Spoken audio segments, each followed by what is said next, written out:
Okay, I'm doing a voiceover for this because I didn't come out right the first time. All right, this part right here is where you open up your sounds. You go to My Documents and uh, Adobe, then Sound Booth, then 2.0, and your sounds should be in there if you recorded them in Sound Booth. If not, you got to find where you got them and throw them in the Sound Booth by just dragging them into this box. This is where all your sounds come up. Um, okay, what was I doing? Okay, that's okay. Yeah, I'm going through the sounds. That's the zoom box, so you can see the entire clip, or you can see zoom into part of the clip if you want to zoom in closer and get more detail on that clip. Um, you go to Insert Waveform to New Multitrack File, and that's gonna pop up your first multitrack track, basically. Then you take your other sounds or your tracks, and you take them and you drag them into the multi-track file, which is right there. The one that's down here is it reflects the same one that's up there. Um, so if you change something on the top one, it's going to change it in the multi-track file too. There's nothing in this one, so I'm getting ready to delete it. I'm deleting that one because there was nothing in it. Okay, then you can drag the others in there into the empty area just like that. See, I have to stretch this out because you see where the white line is. That's your entire track. So you drag it past that line and you'll be able to see the whole track. Um, after you do that, you can just drag the rest of your sounds into the empty areas down the bottom, and you can just start moving them around. Um,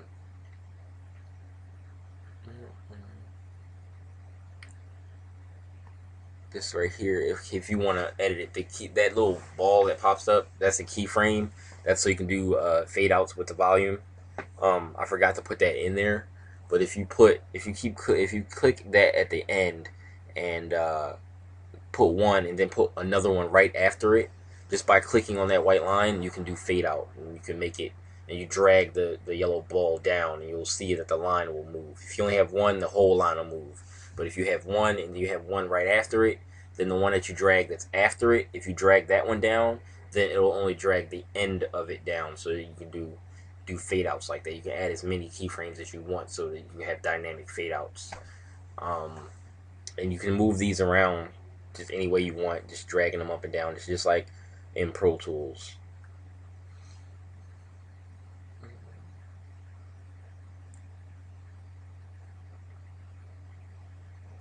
This is the edit window.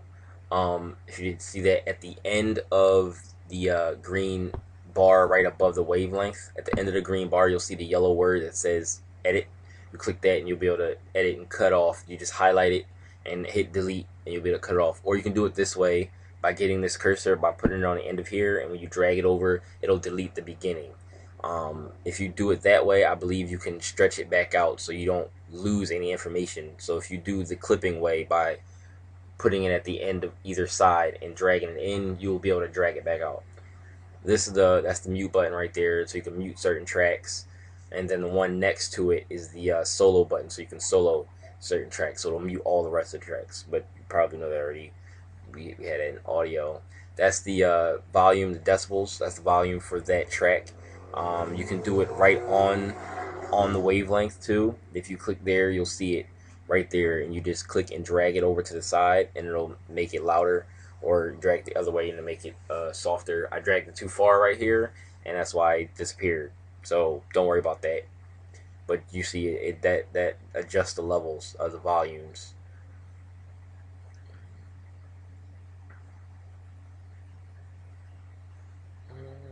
You can just take everything and just drag it around and put it exactly where you want to. You can have things on the same track, or if you have things that have to overlap, then you just drag it and put it on the track below it. Um, I think it's it. Oh, and to save it, is this part right here. You right click on the multi-track file itself, and you go down to save multi-track as,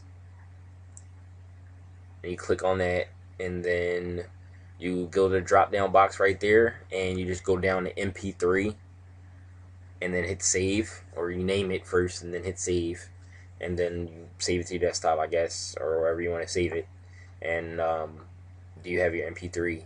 There's some other stuff you can do, like put in filters and stuff, but I guess I can show you that in another one if you want. I can explain it to you later. Just let me know.